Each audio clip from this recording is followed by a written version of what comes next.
கடந்த மார்ச் 16 அன்று சீனாவின் ஜிலின் மாகாணத்தில் ஒரு நெடுஞ்சாலையில் 7 நாய்கள் மிகவும் திட்டமிட்டபடி ஒன்றாக நடந்து செல்வதை அங்கிருந்தவர்கள் கவனித்தனர். இதில் ஒரு ஜெர்மன் ஷெப்பர்டு, கோல்டன் ரிட்ரீவர் என பெரிய நாய்கள் இருந்தாலும் அவற்றுக்கு தலைமை தாங்கியது ஒரு குட்டி கார்ஜி நாய்தான்.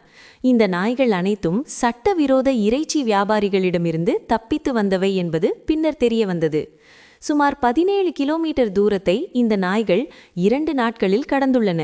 இந்த நீண்ட பயணத்தில் அந்த கார்ஜி நாய் காலில் காயமடைந்த ஒரு ஜெர்மன் ஷெப்பர்டு நாயை தன் கூட்டத்தின் நடுவில் வைத்து பாதுகாப்பாக அழைத்துச் சென்றது.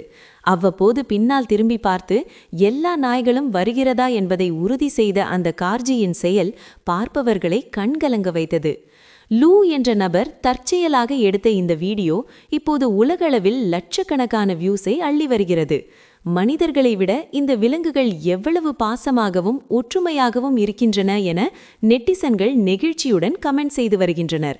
இறுதியில் அந்த 7 நாய்களும் தங்களது பழைய கிராமத்திற்கு பாதுகாப்பாக சென்றடைந்தன.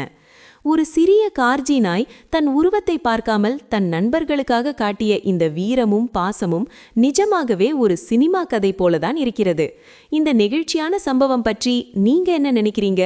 கமெண்ட்ல சொல்லுங்க. இது போன்ற சுவாரஸ்யமான உலக செய்திகளுக்கு நம்ம ட்ரெண்டிங் எக்ஸ்பிரஸ் தமிழ் சேனலை சப்ஸ்கிரைப் பண்ணுங்க.